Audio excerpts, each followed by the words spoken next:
बिस्मिल्लाहिर्रहमानिर्रहीम। अस्सलाम वालेकुम स्टूडेंट्स, कैसे हैं आप लोग? ठीक ठाक है।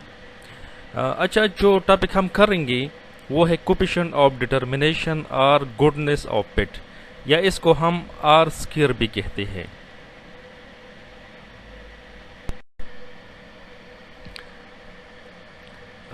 Are square measure that how well the sample regression line fit the data. मतलब ये है कि डेटा और रिग्रेशन लाइन में डिफरेंस कितना है। अगर सारी ऑब्जर्वेशन रिग्रेशन लाइन पर आ जाए, मतलब यह है कि रिग्रेशन लाइन और ऑब्जर्वेशन के दरमियान जो डिस्टेंस है वो ज़ीरो के बराबर हो जाए, तो इसका मतलब ये है कि ये बिल्कुल perfect fit of the data है। ठीक है, लेकिन ये हमारे पास रेयर केस है, क्योंकि हमारे पास यहाँ कुछ पॉजिटिव एरर टर्म्स होते हैं और कुछ नेगेटिव एरर टर्म होते हैं। तो यहाँ हमारा मेन मकसद ये होगा कि हम रेजिडुअल और एरर टर्म जो रिग्रेशन लाइन के इर्द गिर्द है उसको जितना हम स्मॉल कर सके, जितना मिनिमाइज कर सके, उतना ही हम इसको मिनिमाइज करेंगे ताकि डेटा और जो रिग्रेशन लाइन है उसके दरमियान डिस्टेंस को हम कम कर सके। ये आर स्क्वायर की डिफिनीशन है। अच्छा, आर स्क्वायर जो कैपिटल आर स्क्वायर है और स्मॉल आर स्क्वायर है, इसमें डिफरेंस क्या है? बाज़ औक़ात स्टूडेंट्स इसमें बहुत ज़्यादा कंफ्यूज होते हैं। तो ये बात याद रखिए कि स्मॉल आर स्क्वायर हम 2 वेरिएबल रिग्रेशन मॉडल के लिए यूज़ करते हैं, ठीक है, और जो कैपिटल आर स्क्वायर है उसको मल्टीपल रिग्रेशन मॉडल के लिए हम यूज़ करेंगे। इन दोनों के दरमियान सिर्फ यही डिफरेंस है। इकोनॉमेटिक्स में हम एवरेज वैल्यू से या मीन वैल्यू से भी प्रेडिक्शन कर सकते हैं, लेकिन ये बेस्ट ऑप्शन नहीं है, क्योंकि यह हम देखें कि ये y की जो मीन वैल्यू है, हम x की वैल्यू पुट करेंगे तो यह y की वैल्यू जो है मीन वैल्यू हमारे पास आ जाएगी। लेकिन यहाँ मसला ये है कि जो एक्चुअल वैल्यू है y की और जो मीन वैल्यू है इसके दरमियान डिफरेंस बहुत ज़्यादा है। तो मतलब यह है कि इससे हम प्रेडिक्शन कर सकते हैं, लेकिन इतना रिलायबल प्रेडिक्शन नहीं होगा अगर हम ये करें कि जो हमारे पास रिग्रेशन लाइन है हम उसको ड्रा करें, तो उससे कुछ न कुछ जो एरर टर्म है, जो डिफरेंस ऑब्जर्व y की, ठीक है, और जो एस्टिमेटेड y की है वो कुछ न कुछ हद तक कम हो जाएगी। चूँकि अगर हम ये प्रेडिक्शन एवरेज वैल्यू से करेंगे तो हमारे पास एरर टर्म बहुत ज़्यादा होगा, ये पूरा पोर्शन हमारे पास एरर टर्म आ जाएगा। तो अगर हम ये प्रेडिक्शन जो रिग्रेशन लाइन है, सैंपल रिग्रेशन लाइन, उससे करेंगे तो एरर टर्म जो है वो यह कम हो जाएगा, सिर्फ ये पोर्शन रह जाएगा और ये पोर्शन हमें एक्सप्लेन हो जाएगा। ठीक है, तो हम कोशिश करेंगे कि प्रेडिक्शन को रिग्रेशन लाइन की थ्रू करें तो हमारे पास ये एक्सप्लेन और जो अनएक्सप्लेन है वो पोर्शन हमारे पास कम हो जाएगा। मतलब ये पोर्शन जो y कैप माइनस y बार है ये हमें एक्सप्लेन हो जाएगा, रिग्रेशन लाइन हमें ये एक्सप्लेन करेगा। ये पोर्शन जो ui है ये अनएक्सप्लेन रह जाएगा। तो हम कोशिश करेंगे कि जो हमारे पास ये प्रेडिक्शन है उसको हम रिग्रेशन लाइन से करें। तो अब देखिए इसमें ये portion yi minus y cap minus y बार ये एक्सप्लेन पोर्शन है, ठीक है, और ये टोटल पोर्शन है, मतलब yi माइनस y कैप ये टोटल है, और ये ui जो है ये रेजिडुअल टर्म है, मतलब ये ड्यू टू रेजिडुअल है और ये ड्यू टू रिग्रेशन लाइन है, और ये हमारे पास टोटल एरिया है। ठीक है, तो हम इससे आर स्क्वायर की वैल्यू हम आसानी से निकाल सकते हैं। आपको ये भी पता है कि जो yi है उसकी वैल्यू बराबर है this portion plus this portion, मतलब explained area plus unexplained area, ये जो एक्चुअल वैल्यू है, जो रियल वैल्यू है, वो इसके बराबर भी है। ये बात आप याद रखिए कि अगर मीन डेविएशन की हम सम लेंगे, समेशन लेंगे, तो उसकी वैल्यू 0 के बराबर हो जाएगी।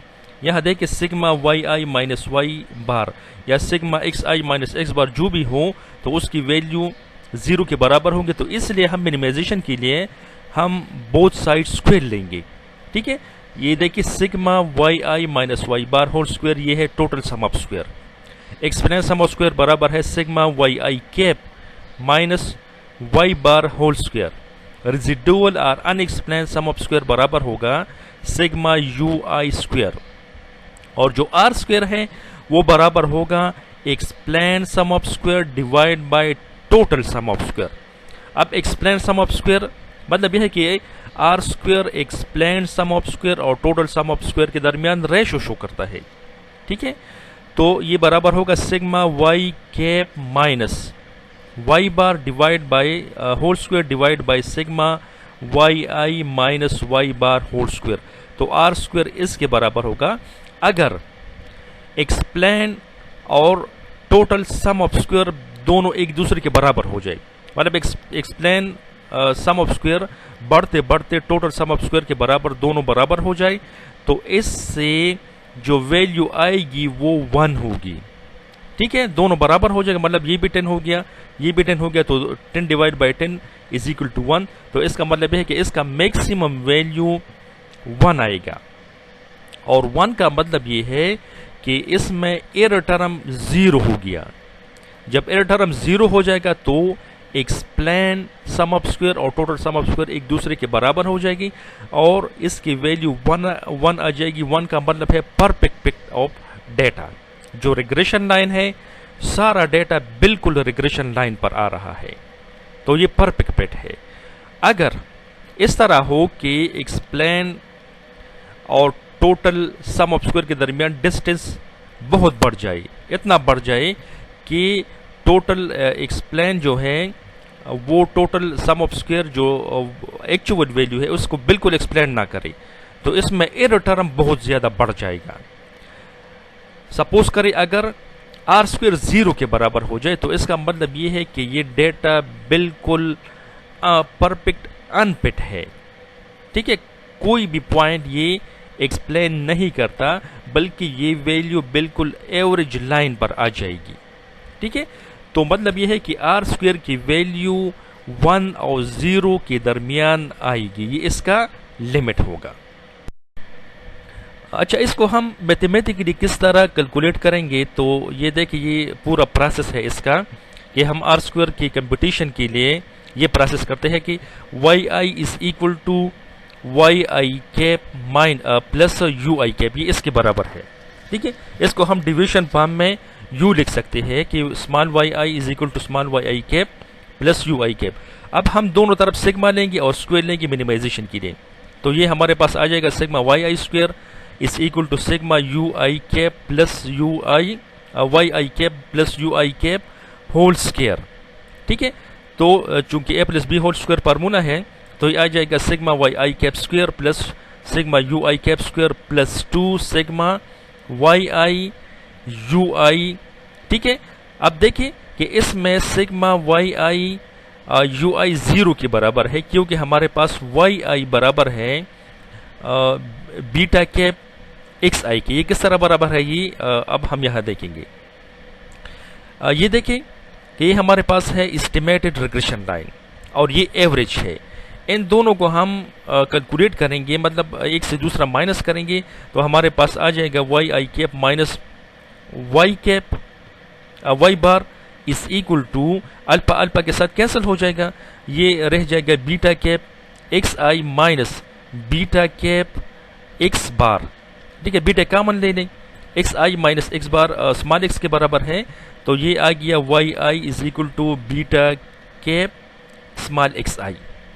ठीक है, अब हम क्या करेंगे, हम ये करेंगे कि इसमें जो sigma y i u i cap है, इसमें वाई आई की वैल्यू पुट करेंगे।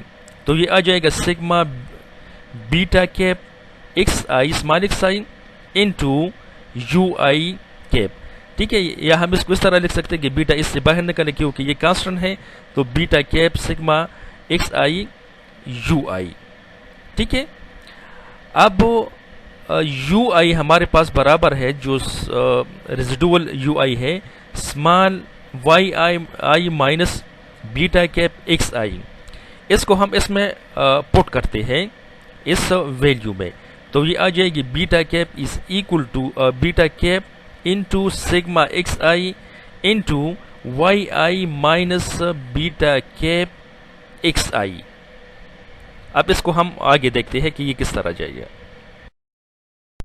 अच्छा, बीटा सिग्मा आई हम इस पूरे पोर्शन के साथ मल्टीप्लाई करेंगे तो हमारे पास ये पोर्शन आ जाएगा। ठीक है, ये इसको हम इक्वेशन 1 सपोज करते हैं, इक्वेशन 2 सपोज करते हैं।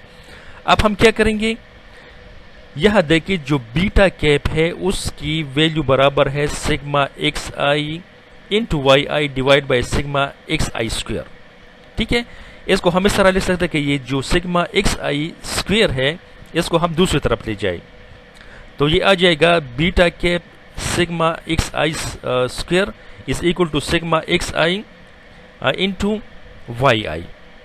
अब हम क्या करेंगे, हम यहाँ sigma x i y i की जगह ये वैल्यू पुट करते हैं। ठीक है, इसकी जगह हम ये वैल्यू पुट करेंगे तो बीटा, ठीक है, into beta cap sigma x i square minus beta cap square sigma x i square. ठीक है, बीटा बीटा एक दूसरे के साथ मल्टीप्लाई होगा तो ये बीटा स्क्वेयर आ गया, beta cap square sigma x i square, यह भी beta cap square sigma x i square है, ये दोनों एक दूसरे के साथ कैंसिल हो जाएंगे। तो मतलब ये है कि sigma y i cap into u i cap की वैल्यू 0 के बराबर हो जाएगी। अब हम ये वैल्यू यहाँ से उठाकर इक्वेशन नंबर 1 में पुट करेंगे जो दूसरे पेज पर था, तो वहाँ पुट करके हमारे पास आ जाएगा sigma y i square is equal to sigma y i cap square plus u i cap square plus 0, उसकी जगह वैल्यू 0 आ गई। ठीक है, अब यह देखिए कि sigma y i cap square ये बराबर है beta cap sigma x i square. मतलब ये है कि हम सिग्मा वाई आई स्क्वेयर की जगह ये वैल्यू भी लगा सकते हैं, इसकी जगह हम लगाएंगे beta cap sigma x i square plus sigma u i cap square. ठीक है, अब देखिए ये पोर्शन हमारे पास आ गया टोटल सम ऑफ स्क्वेयर, ये हो गया एक्सप्लेन्ड सम ऑफ स्क्वेयर और ये रेजिडुअल सम ऑफ स्क्वेयर है। ठीक है, या हम इसको इस तरह लिख सकते हैं कि इस दोनों साइड को हम टोटल सम ऑफ स्क्वेयर पर डिवाइड करेंगे, तो यह आ जाएगा explained sum of square divide by total sum of square plus residual sum of square divide by total sum of square, और ये पोर्शन जो explained sum of square divide by total sum of square है ये है हमारे पास are square. मतलब ये है कि ये एक्सप्लेन्ड सम ऑफ स्क्वेयर और टोटल सम ऑफ स्क्वेयर के दरमियान रेशो को भी हम आर स्क्वेयर कहते हैं। अच्छा, आर स्क्वेयर की वैल्यू के लिए हम एक्सप्लेन सम ऑफ स्क्वेयर और टोटल सम ऑफ स्क्वेयर में वैल्यू पुट करते हैं, तो ये बराबर है explain sum of square sigma y cap square divide by sigma y square small y square, ये टोटल सम ऑफ स्क्वेयर है। या इसकी जगह हम वैल्यू पुट करते हैं कि sigma y cap minus y bar whole square divide by sigma y i minus y bar whole square. या हम इसको इस तरह लिख सकते हैं कि चूंकि ये पोर्शन बराबर है आर स्क्वेयर की, तो हम उस इक्वेशन में आर स्क्वेयर यहाँ लिखते हैं, या 1 is equal to r square plus residual sum of square divide by total sum of square, या हम लिख सकते हैं कि r square is equal to 1 minus residual sum of square divide by total sum of square. या हम इस तरह भी लिख सकते हैं कि r square is equal to 1 minus sigma u i cap square divide by sigma y i minus y bar whole square.